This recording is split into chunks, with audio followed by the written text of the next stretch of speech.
빙글빙글 물방울의 여행. 기후변화란 무엇일까요?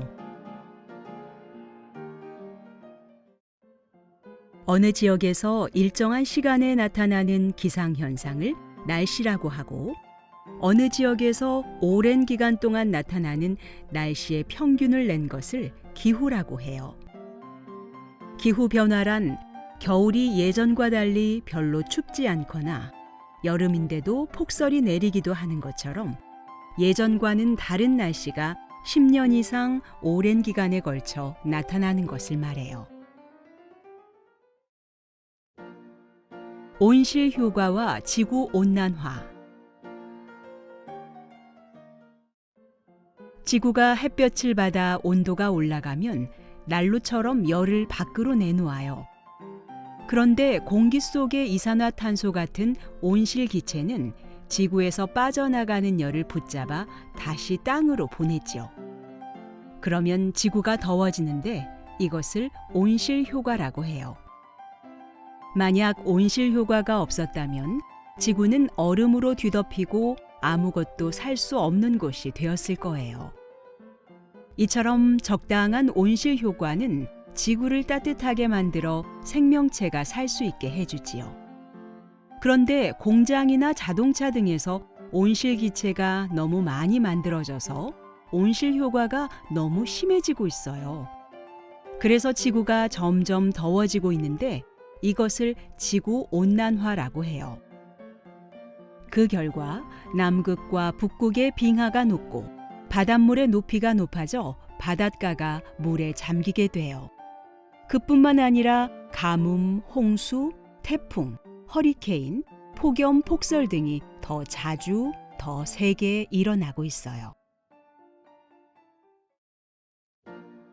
투발루는 지구 온난화로 서서히 바다에 잠기는 나라예요. 투발루는 9개의 섬으로 이루어진 나라인데 아주 낮은 땅으로 되어 있어요. 투발루는 머지않아 나라 전체가 바다에 잠길 위험에 처해 있어요. 극지방의 빙하가 녹아내려 바다로 흘러들어가면서 바닷물의 높이가 높아졌는데 그 속도가 점점 빨라지고 있기 때문이에요.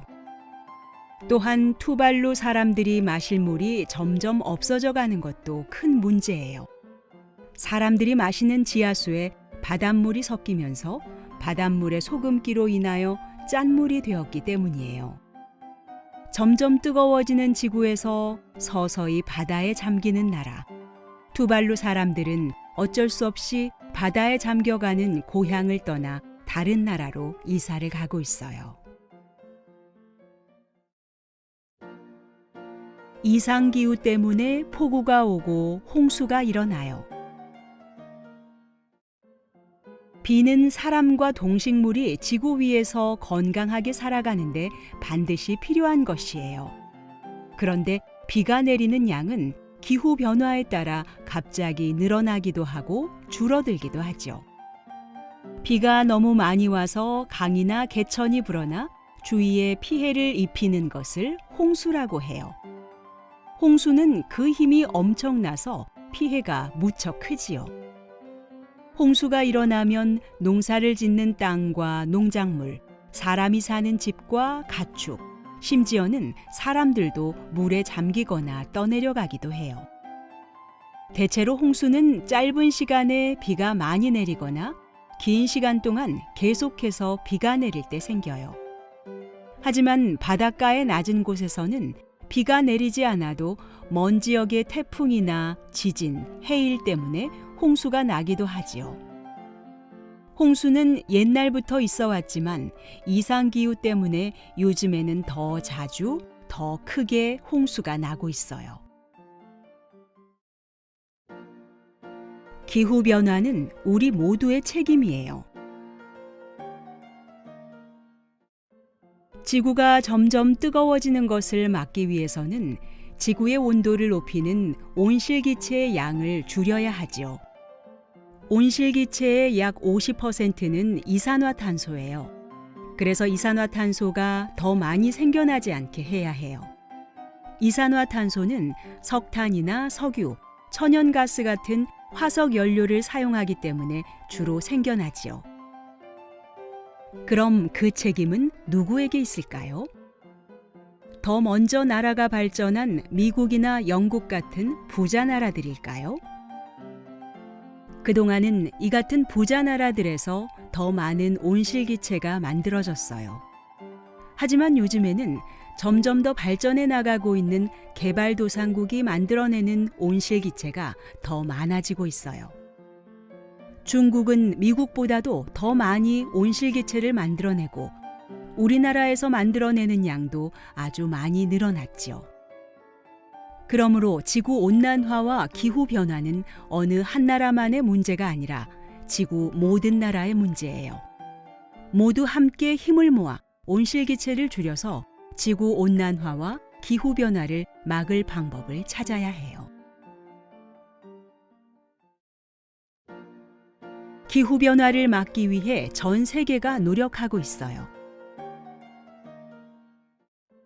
지구온난화를 막기 위한 세계 여러 나라의 노력이 몇십 년 전부터 시작되었어요. 1979년에는 세계 여러 나라를 대표하는 기후학자들이 한 곳에 모여서 이야기를 나눈 결과 기후변화가 세계 곳곳에 큰 영향을 주고 있다는 것을 깨닫게 되었지요. 그 후에 1992년에 열린 지구환경정상회담에서 지구온난화를 막기 위한 약속인 기후변화협약을 맺었어요. 그리고 2015년 파리에서 195개의 나라들이 모여 파리 기후협약을 체결하고 모든 참가국이 온실기체 배출을 줄일 것을 약속했어요. 만일 이 약속이 지켜지지 않는다면 우리는 큰 어려움을 겪게 될 거예요. 새로운 에너지가 지구를 살려요. 그동안 사람들은 화석 연료를 써서 집을 데우고 자동차를 움직이고 공장을 돌리는 등 많은 발전을 해왔어요. 지금도 우리는 화석 연료를 아주 많이 사용하지요. 하지만 화석 연료를 사용할수록 지구온난화가 더 심해지지요. 그래서 사람들은 지구를 망가뜨리지 않을 새로운 에너지를 찾기 위해 노력하고 있어요. 이러한 새로운 에너지에는 먼저 태양에너지가 있어요. 태양에너지는 태양으로부터 나오는 빛이나 열을 이용하여 얻는 에너지예요.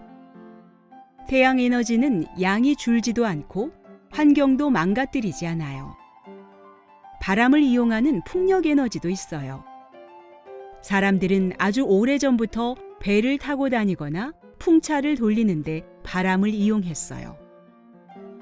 요즘에는 바람으로 전기도 만들어서 사용하지요. 지구 안쪽에서 나오는 지열은 수증기나 온천, 화산 폭발 등의 모습으로 밖으로 나와요. 지열도 에너지로 만들 수 있어요.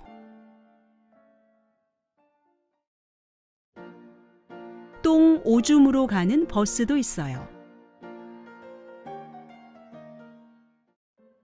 사람들은 똥을 더럽고 냄새나고 쓸모없다고 생각해요.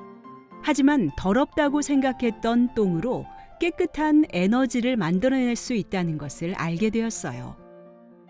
영국 시내에 나타난 한 버스에는 화장실에서 볼일을 보는 사람들의 모습이 그려져 있어요.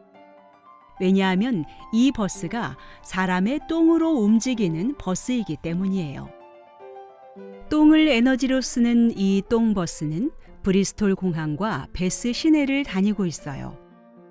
독일의 한 목장에서는 젖소를 기르면서 나오는 똥 에너지로 전기를 만들어 쓰고, 미국 샌프란시스코에서는 공원에 널려 있는 애완동물의 똥을 모아 전기를 만들어 가로등을 켰어요. 우리나라에서는 국립축산과학원에서 가축의 똥, 오줌으로 전기를 만들기도 했어요. 요즘에는 오줌으로 전기를 만드는 기술이 개발되었는데, 이 기술은 돈이 아주 적게 들어서 가난한 사람들도 전기를 마음껏 쓸 수 있게 된대요.